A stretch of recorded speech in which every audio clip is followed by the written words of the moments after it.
കേരളക്കരയെ ഒന്നടങ്കം ഞെട്ടിച്ച സംഭവം. കാലവർഷം തിമിർത്ത് പെയ്തൊരു രാത്രി ഏകദേശം 8 മണിയോടുകൂടി കൽപ്പറ്റയ്ക്ക് സമീപമുള്ള നെല്ലിയാമ്പത്തെ ഒരു ഇരുനില വീട്ടിൽ നിന്നും അതിഭീകര ശബ്ദത്തിലുള്ള ഒരു അലർച്ച കേട്ടുകൊണ്ടായിരുന്നു നാട്ടുകാർ അവിടേക്ക് ഓടിയെത്തിയത്. അതൊരു സ്ത്രീയുടെ ശബ്ദമാണെന്ന് മനസ്സിലാക്കിയ നാട്ടുകാർ ആ വീട്ടിലേക്ക് ഓടിയെത്തിയപ്പോൾ ആ വീട്ടിലെ പത്മാവതി എന്ന സ്ത്രീ ഫോണിൽ ആരോടോ സംസാരിക്കാൻ ശ്രമിക്കുന്ന കാഴ്ചയാണ് കണ്ടത്. എന്താണ് സംഭവിച്ചതെന്ന് ചോദിച്ചുകൊണ്ട് നാട്ടുകാരവിടേക്ക് ഓടിയെത്തിയപ്പോൾ ആകെ ഭയന്ന് വിറച്ച നിലയിൽ പത്മാവതി ഹാളിന്റെ ഭാഗത്തേക്ക് കൈ ചൂണ്ടിക്കാണിച്ചു. ഹാളിലേക്ക് ഓടിച്ചെന്ന നാട്ടുകാർ കണ്ടതാകട്ടെ നടുക്കുന്ന കാഴ്ചയും. രക്തത്തിൽ കുളിച്ച് തറയിൽ കിടക്കുന്ന പത്മാവതിയുടെ ഭർത്താവ് കേശവൻ നായരെയാണ് അവർ കണ്ടത്.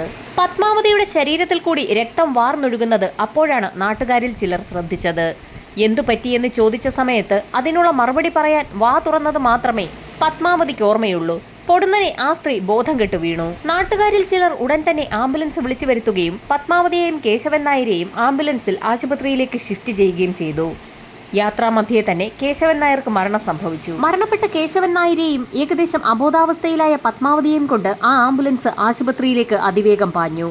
ആശുപത്രിയിലെത്തിയ സമയത്ത് പത്മാവതിയെ അതിവേഗം തന്നെ ഓപ്പറേഷൻ തിയേറ്ററിലേക്ക് ഷിഫ്റ്റ് ചെയ്തു. ഓപ്പറേഷൻ നടത്തുന്നതിനുള്ള തയ്യാറെടുപ്പുകൾക്കിടയിൽ ഡോക്ടർമാർ ഇടയ്ക്കിടെ പത്മാവതിയെ തട്ടി വിളിക്കുന്നുണ്ടായിരുന്നു. പകുതി ബോധത്തോടുകൂടി ആ സ്ത്രീ സംസാരിച്ചു തുടങ്ങി.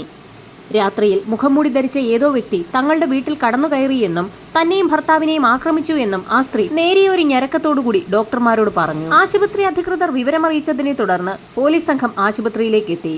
അപ്പോഴേക്കും വിവരമറിഞ്ഞ് നാട്ടുകാരും ബന്ധുക്കളുമൊക്കെ ആശുപത്രിയിലേക്ക് എത്തിയിരുന്നു. ഓപ്പറേഷൻ നടക്കുന്നതിനിടയിൽ തന്നെ പത്മാവതിയുടെ മരണവും സംഭവിച്ചു.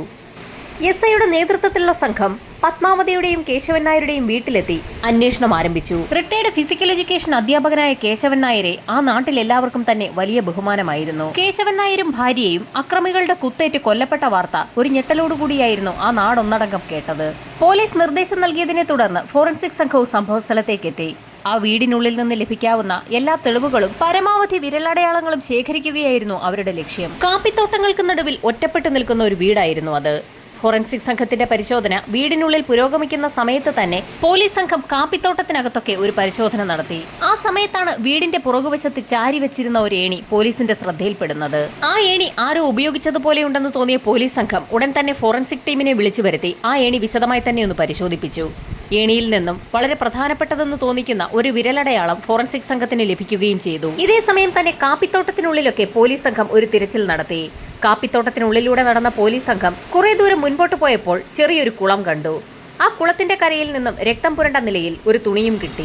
രാത്രിയിൽ അതിശക്തമായി മഴ പെയ്തിരുന്നതുകൊണ്ട് ആ വീടിന്റെ പരിസരത്ത് നിന്നും എന്തെങ്കിലും തെളിവുകൾ ലഭിക്കുന്നത് വളരെ ബുദ്ധിമുട്ടുള്ള കാര്യമായിരുന്നു. അങ്ങനെയിരുന്ന സമയത്താണ് രക്തം പുരണ്ട നിലയിൽ ചെറിയൊരു തുണിക്കഷ്ണം പോലീസിന് ലഭിച്ചത്. കാപ്പിത്തോട്ടത്തിനകത്തൊക്കെ പരിശോധന നടത്തിയ ശേഷം പോലീസ് സംഘം തിരികെ ആ വീട്ടിനുള്ളിലേക്ക് എത്തി. വീടിനുള്ളിൽ തിരച്ചിൽ നടത്തിയ കൂട്ടത്തിൽ ഹാളിന്റെ ഒരു ഭാഗത്തു നിന്നും ഒരു സിഗരറ്റ് കുറ്റിയും കിട്ടി. വാതിലുകളും ജനലുകളുമൊക്കെ വിശദമായി പരിശോധിക്കുന്നതിനിടയിലാണ് ഒരു ജനലിന്റെ കമ്പി മിസ്സായിട്ടുള്ള വിവരം പോലീസിന്റെ ശ്രദ്ധയിൽപ്പെടുന്നത്.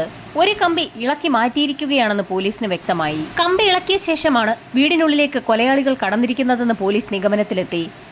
കാപ്പിത്തോട്ടത്തിനുള്ളിൽ വീണ്ടും ഒരു പരിശോധന നടത്തിയ പോലീസ് സംഘത്തിന് ആ തോട്ടത്തിൽ നിന്ന് തന്നെ ഇളക്കി മാറ്റിയ കമ്പി കണ്ടെത്താനും കഴിഞ്ഞു. ജനലിന്റെ ഒരു കമ്പി ഇളക്കി മാറ്റിയ ശേഷം അതിലൂടെ കടക്കണമെങ്കിൽ നന്നേ മെലിഞ്ഞൊരു വ്യക്തിയായിരിക്കാം അകത്തേക്ക് കയറിയതെന്ന് പോലീസിന് വ്യക്തമായി. പ്രൊഫഷണൽ കുറ്റവാളികൾ മോഷണം നടത്തുന്ന സമയത്ത് ഇതേപോലെ തങ്ങളുടെ കൂട്ടത്തിലുള്ള ഏറ്റവും മെലിഞ്ഞൊരു വ്യക്തിയെ ജനലിന്റെ കമ്പിയോ മറ്റോ ഇളക്കി മാറ്റിയ ശേഷം അകത്തേക്ക് കടത്തിവിടുകയും അകത്തേക്ക് കടന്ന അയാൾ പ്രധാന വാതിലോ അടുക്കളവാതിലോ ഒക്കെ തുറന്ന് മറ്റുള്ള ആളുകളെ കൂടി അകത്തേക്ക് കയറ്റുന്ന രീതിയാണ് തുടരുന്നത്. അതുകൊണ്ട് തന്നെ കൂട്ടത്തിൽ ഒന്നിലധികം ആളുകൾ ഉണ്ടോ എന്നുള്ള കാര്യത്തിലും പോലീസിന് സംശയമായി. മാനന്തവാടി ഡിവൈഎസ്പിയുടെ നേതൃത്വത്തിലുള്ള പോലീസ് സംഘം വളരെ വിപുലമായ ഒരു അന്വേഷണം തന്നെ നടത്താൻ തീരുമാനിച്ചു. അന്വേഷണത്തിന്റെ ആദ്യഘട്ടമെന്നോണം ആ പോലീസ് സംഘത്തെ വിവിധ ഗ്രൂപ്പുകളായി തിരിച്ചു. ഓരോ ഗ്രൂപ്പിനും ഓരോ ചുമതലയും നൽകി. സംഭവം നടന്ന ദിവസം രാത്രിയിൽ ആ പ്രദേശത്ത് ആക്റ്റീവായിട്ടുള്ള മൊബൈൽ ഫോണുകൾ കേന്ദ്രീകരിച്ചുള്ള അന്വേഷണം നടത്താനായിരുന്നു ഒരു വിഭാഗത്തിന് നൽകിയ നിർദ്ദേശം. ഇതേസമയം തന്നെ സംഭവം അറിഞ്ഞ് അവിടേക്കെത്തിയ ആളുകളെയൊക്കെ വിശദമായി ചോദ്യം ചെയ്യാൻ മറ്റൊരു ടീമിന് നിർദ്ദേശം നൽകി. ഇതേസമയം തന്നെ കൽപ്പറ്റ മുതൽ മാനന്തവാടി വരെയുള്ള എല്ലാ CCTVകൾ കേന്ദ്രീകരിച്ച് ഒരു അന്വേഷണം നടത്താൻ ഒരു സംഘം പോലീസുകാർ പുറപ്പെട്ടു. തൊട്ടടുത്ത ദിവസം തന്നെ പോസ്റ്റ്മോർട്ടം റിപ്പോർട്ട് പുറത്തുവന്നു. അതിക്രൂരമായി പത്മാവതിയെയും ഭർത്താവ് കേശവൻ നായരെയും വെട്ടിക്കൊലപ്പെടുത്തിയിരിക്കുകയാണെന്ന് റിപ്പോർട്ടിൽ നിന്ന് വ്യക്തമായി. പരിസരവാസികളെയും ബന്ധുക്കളെയും ഒക്കെ ചോദ്യം ചെയ്തിട്ടും പ്രദേശത്തെ മൊബൈൽ ടവറുകൾ കേന്ദ്രീകരിച്ച് അന്വേഷണം നടത്തിയിട്ടും നൂറുകണക്കിന് CCTV വിഷ്വൽസ് പരിശോധിച്ചിട്ടും പ്രതികളിലേക്ക് വിരൽ ചൂണ്ടുന്ന ഒന്നും തന്നെ കണ്ടെത്താൻ പോലീസ് സംഘത്തിന് കഴിഞ്ഞില്ല. അങ്ങനെ കേസന്വേഷണം ഏതാണ്ട് വഴിമുട്ടി നിൽക്കുന്ന സമയത്ത് ആളുകളെയൊക്കെ ഒരിക്കൽ കൂടി വിളിച്ചു വരുത്തി ഒന്ന് ചോദ്യം ചെയ്യാൻ ഡിവൈഎസ്പി നിർദ്ദേശം നൽകി. ഒരിക്കൽ ചോദ്യം ചെയ്ത് വിട്ടയച്ച നാട്ടുകാരെയും ബന്ധുക്കളെയും ഒക്കെ പോലീസ് വീണ്ടും ചോദ്യം ചെയ്യലിന് വിധേയമാക്കുന്നതറിഞ്ഞതോടുകൂടി നാട്ടുകാരിൽ പലർക്കും അസ്വസ്ഥതയുണ്ടായി. അത് ചെറിയൊരു പ്രക്ഷോഭത്തിലേക്ക് നയിക്കുന്നതിലേക്ക് വരെ കാരണമായി. അങ്ങനെ നാട്ടുകാരിൽ ചിലർ ചേർന്ന് ഹയർ ഒഫീഷ്യൽസിനും സ്ഥലം MLA-മാർക്കുമൊക്കെ പരാതിയും നൽകി. പോലീസ് നിരന്തരം വിളിച്ചു വരുത്തി ചോദ്യം ചെയ്ത് തങ്ങളെ പീഡിപ്പിക്കുകയാണ് എന്ന് കാണിച്ചുകൊണ്ടായിരുന്നു നാട്ടുകാരിൽ ചിലർ പരാതി നൽകിയത്. എങ്കിലും പോലീസ് സംഘം അവരുടെ ചോദ്യം ചെയ്യൽ തുടർന്നുകൊണ്ടേയിരുന്നു.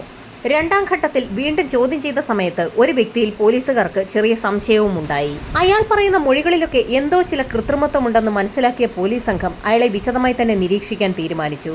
പോലീസുകാർക്ക് അയാളിൽ സംശയം തോന്നാൻ മറ്റൊരു കാര്യം കൂടി ഉണ്ടായിരുന്നു. ചോദ്യം ചെയ്ത മറ്റുള്ള ആളുകളെയൊക്കെ അപേക്ഷിച്ച് തീരെ വണ്ണമില്ലാത്തൊരു വ്യക്തിയായിരുന്നു അയാൾ. പത്മാവതിയുടെ മരണമൊഴി അനുസരിച്ച് മുഖംമൂടി ധരിച്ച 2 വ്യക്തികളായിരുന്നു അവരുടെ വീട്ടിലേക്ക് കടന്നു കയറിയത്. പോലീസ് സംശയിച്ച അയൽവാസിയായ മെലിഞ്ഞ വ്യക്തി അത്തരത്തിലൊരു കൃത്യത്തിൽ ഏർപ്പെടാൻ തക്ക പരിചയമുള്ള ആളാണോ എന്നറിയുന്നതിനായി അയാളുടെ ബാക്ക്ഗ്രൗണ്ട് വിശദമായി തന്നെ ഒന്ന് അന്വേഷിക്കാൻ പോലീസ് തീരുമാനിച്ചു.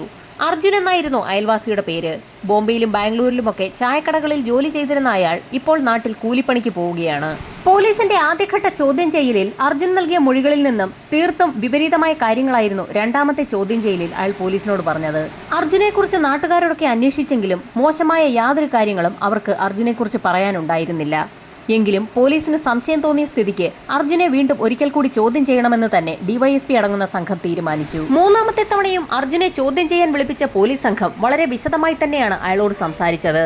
ആ 2 കൊലപാതകങ്ങളും അർജുൻ നടത്തിയതാണ് എന്ന രീതിയിൽ വരെ പോലീസ് വളച്ചു തിരിച്ച് പല ചോദ്യങ്ങളും ചോദിച്ചു. എങ്കിലും അർജുൻ അയാളുടെ മൊഴിയിൽ തന്നെ ഉറച്ചു നിന്നു. ആ വീട്ടുകാരെ കൊലപ്പെടുത്താൻ മാത്രമുള്ള വൈരാഗ്യമൊന്നും അവരോടില്ല എന്നും ആ വീട്ടിൽ താൻ പോയിട്ടേ ഇല്ല എന്നും അർജുൻ പോലീസിന് മൊഴി നൽകി. മണിക്കൂറുകളോളം ചോദ്യം ചെയ്തിട്ടും അർജുനിൽ നിന്നും ഒന്നും കിട്ടാതെ വന്നതോടുകൂടി പോലീസ് സംഘം അയാളെ വീട്ടിലേക്ക് വിട്ടയച്ചു. എന്നാൽ ആവശ്യം വന്നാൽ വീണ്ടും അർജുനെ പോലീസ് സ്റ്റേഷനിലേക്ക് വിളിപ്പിക്കുമെന്ന് താക്കീത് നൽകിയാണ് ഡിവൈഎസ്പി അയാളെ പോലീസ് സ്റ്റേഷനിൽ നിന്നും വിട്ടയച്ചത്. അർജുനെ ചോദ്യം ചെയ്ത് വിട്ടയച്ചെങ്കിലും അവൻ പോലും അറിയാതെ അവന്റെ വിരലടയാളങ്ങൾ പോലീസ് സംഘം ശേഖരിച്ചിരുന്നു. തിരുവനന്തപുരം ലാബിൽ നിന്നും പരിശോധനയ്ക്കയച്ച ഫോറൻസിക് സംഘത്തിന്റെ തെളിവുകളുടെയും വിരലടയാളങ്ങളുടെയും വിശദമായ റിപ്പോർട്ട് വരുന്നതുവരെ വെയിറ്റ് ചെയ്യുക എന്നുള്ളത് മാത്രമായിരുന്നു പോലീസിന്റെ അടുത്ത നടപടി. അർജുനെ വീണ്ടും ചോദ്യം ചെയ്ത പോലീസ് സംഘം അവൻ പോലും അറിയാതെ കളക്ട് ചെയ്ത വിരലടയാളങ്ങളും പരിശോധനയ്ക്കായി ലാബിലേക്ക് അയച്ചു. എന്നാൽ ഇതേ സമയം പോലീസ് അന്വേഷണം കാര്യക്ഷമമല്ല എന്ന് ചൂണ്ടിക്കാട്ടിക്കൊണ്ട് നാട്ടുകാരുടെ നേതൃത്വത്തിൽ ഒരു ആക്ഷൻ കൗൺസിൽ രൂപീകരിക്കുകയും പ്രക്ഷോഭങ്ങൾ നടക്കുകയും ചെയ്തു. പോലീസിന്റെ അനാസ്ഥ ചൂണ്ടിക്കാട്ടിക്കൊണ്ട് ആളുകൾ പ്രക്ഷോഭം നടത്തുന്നതിനിടയിൽ ഏതാനും ദിവസങ്ങൾക്ക് ശേഷം വീണ്ടും ചോദ്യം ചെയ്യലിനായി പോലീസ് സംഘം അർജുനെ വിളിച്ചു വരുത്തി. ഇത്തവണ വലിയ കോൺഫിഡൻസോടുകൂടിയാണ് പോലീസ് സംഘം അർജുനെ വിളിച്ചു വരുത്തിയിരിക്കുന്നത്.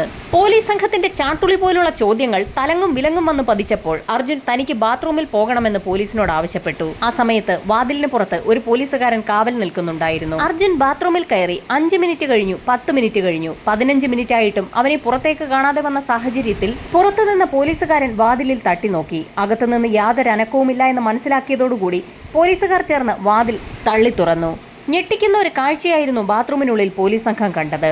ബാത്റൂമിലേക്ക് കയറിപ്പോയ അർജുൻ വായിൽ നിന്ന് നുരയും പതയും വന്ന നിലയിൽ ബോധം കെട്ട് കിടക്കുന്നു. പോലീസ് സംഘം ഉടൻ തന്നെ അർജുനെ ഹോസ്പിറ്റലിലേക്ക് മാറ്റി. ഡോക്ടർ നടത്തിയ പരിശോധനയിൽ അർജുൻ എലിവിഷം കഴിച്ചിരിക്കുകയാണെന്ന് കണ്ടെത്തി. കൃത്യസമയത്ത് ആശുപത്രിയിൽ എത്തിച്ചതുകൊണ്ട് ഒന്നും സംഭവിച്ചില്ല. 3 ദിവസം കൊണ്ട് അർജുന്റെ അസുഖമൊക്കെ ഭേദമായി. ആശുപത്രിയിൽ നിന്ന് ഡിസ്ചാർജ് ആക്കപ്പെട്ട അർജുനെ പോലീസ് സംഘം അറസ്റ്റ് ചെയ്തു.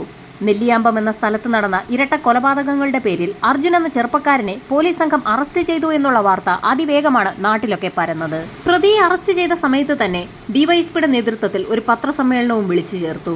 യഥാർത്ഥത്തിൽ എന്താണ് സംഭവിച്ചതെന്നുള്ള കാര്യങ്ങൾ ഡിവൈഎസ്പി മാധ്യമങ്ങൾക്ക് മുൻപിൽ വെളിപ്പെടുത്തി. കേശവൻ നായരുടെ വീട്ടിൽ ഒരു മോഷണം നടത്തണമെന്ന് നേരത്തെ തന്നെ അർജുൻ പ്ലാൻ ചെയ്തു വെച്ചിരുന്നു. അതിനായി നല്ല മഴയുള്ള ഒരു ദിവസം അയാൾ തിരഞ്ഞെടുത്തു. നേരെ മിരട്ടി തുടങ്ങിയ സമയത്ത് കേശവൻ നായരുടെ വീടിന്റെ പിന്നിലെത്തിയ അർജുൻ ജനലിന്റെ ഒരു കമ്പി ഇളക്കിയെടുത്തു.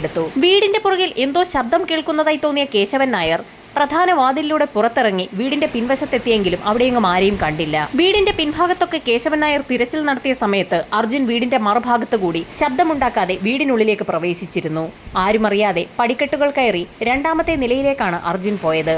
വീടിന്റെ പിൻഭാഗത്തെങ്ങും ആരെയും കാണാത്ത കേശവൻ നായർ തിരികെ ഹാളിലേക്ക് കയറി. ഈ സമയത്തായിരുന്നു അടുക്കള ഭാഗത്തുണ്ടായിരുന്ന പത്മാവതി എന്താണ് സംഭവിച്ചതെന്ന് ചോദിച്ചുകൊണ്ട് ഹാളിലേക്ക് വന്നത്. എന്തോ ശബ്ദം കേട്ടതായി തോന്നിയെന്ന് കേശവൻ നായർ പറഞ്ഞു. വീടിന് മുകളിലത്തെ നിലയിൽ ഒന്ന് നോക്കിയിട്ട് വരാമെന്ന് പറഞ്ഞുകൊണ്ട് മുകളിലേക്കുള്ള സ്റ്റെയർ കേസ് കേശവൻ നായർ കയറി വരുന്നത് മുകളിലത്തെ മുറിയിലുണ്ടായിരുന്ന അർജുൻ കണ്ടു.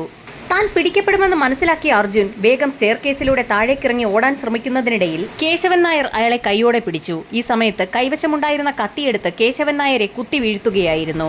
തടയാനെത്തിയ പത്മാവതിയുടെ നെഞ്ചിലേക്കും ആഞ്ഞു കുത്തിയ ശേഷം അർജുൻ ആ വീട്ടിൽ നിന്നും ഓടി രക്ഷപ്പെട്ടു. കുത്തേറ്റ് തറയിൽ വീണ പത്മാവതി പോലീസിനെ വിളിക്കുന്നതിനായി പാതി ബോധത്തോടുകൂടി അവിടെ നിന്ന് എഴുന്നേറ്റ് ഫോൺ എടുക്കുന്ന സമയത്തായിരുന്നു അവരുടെ അലർച്ച കേട്ടുകൊണ്ട് നാട്ടുകാരവിടേക്ക് അന്ന് ഓടിയെത്തിയത്. കേശവൻ നായരെയും പത്മാവതിയെയും യഥാർത്ഥത്തിൽ കൊല്ലണമെന്ന ലക്ഷ്യത്തോടുകൂടിയല്ലായിരുന്നു അർജുൻ അന്ന് ആ വീട്ടിലേക്ക് എത്തിയത്. മോഷണം നടത്തി ആരുമറിയാതെ അവിടെ നിന്നും കടന്നു കളയാനായിരുന്നു അയാൾ ശ്രമിച്ചതെങ്കിൽ പോലും മോഷണം നടത്താൻ ശ്രമിക്കുന്നതിനിടയിൽ തന്നെ പിടിക്കപ്പെട്ടതുകൊണ്ട് അബദ്ധവശാൽ ആ രണ്ടുപേരെയും കുത്തിവീഴ്ത്തുകയായിരുന്നു. എല്ലാ തെളിവുകളോടും കൂടി പോലീസ് സംഘം അർജുന്റെ അറസ്റ്റ് രേഖപ്പെടുത്തുകയും അന്വേഷണം പൂർത്തിയാക്കി കുറ്റപത്രം കോടതിയിൽ സമർപ്പിക്കുകയും ചെയ്തു. കോടതിയിൽ കേസ് വന്ന സമയത്ത് 79 സാക്ഷികളും 39 തൊണ്ടിമുതലുകളും 179 രേഖകളുമായി പ്രോസിക്യൂഷൻ അർജുനെതിരെ തെളിവുകളുടെ ഒരു കൂമ്പാരം തന്നെ സൃഷ്ടിച്ചു. വീടിനുള്ളിൽ നിന്ന് ലഭിച്ച വിരലടയാളവും ഇളക്കിമാറ്റിയ കമ്പിയിൽ നിന്നും ഏണിയിൽ നിന്ന് ലഭിച്ച വിരലടയാളവും കാപ്പിത്തോട്ടത്തിന് സമീപത്തുണ്ടായിരുന്ന കുളത്തിന്റെ കരയിൽ നിന്ന് ലഭിച്ച രക്തം പുരണ്ട തുണിയും അർജുന്റേതാണെന്ന് തെളിയിക്കാൻ പ്രോസിക്യൂഷന് കോടതിയിൽ കഴിഞ്ഞു. നന്നായി മഴ പെയ്തിരുന്ന ആ ദിവസം അർജുനെ ആ വീടിന് സമീപത്ത് കണ്ടതായി ചില നാട്ടുകാരും മൊഴി നൽകിയിരുന്നു. ഇതിനു പുറമെ അർജുന്റെ മൊബൈൽ ഫോൺ കേന്ദ്രീകരിച്ച് നടത്തിയുള്ള അന്വേഷണത്തിൽ അയാൾ ആ സമയത്ത് ആ വീടിന് സമീപത്തുള്ള ടവർ ലൊക്കേഷൻ പരിധിയിൽ തന്നെ ഉണ്ടായിരുന്നു എന്നും കോടതിയിൽ തെളിയിക്കപ്പെട്ടു. വാദപ്രതിവാദങ്ങൾക്കൊടുവിൽ വയനാട് ജില്ലാ സെഷൻസ് കോടതി അർജുന് വധശിക്ഷ വിധിച്ചു. എന്നാൽ വധശിക്ഷയ്ക്കെതിരെയുള്ള അപ്പീൽ വൈകാതെ തന്നെ ഹൈക്കോടതിയുടെ പരിഗണനയിലെത്തും. എന്നിരുന്നാലും ചുരുങ്ങിയ കാലം കൊണ്ട് അതിവിദഗ്ധമായി ഇരട്ട കൊലപാതകം തെളിയിച്ച വയനാട് പോലീസ് സംഘം കോടതിയുടെ പ്രത്യേക പ്രശംസ നേടി.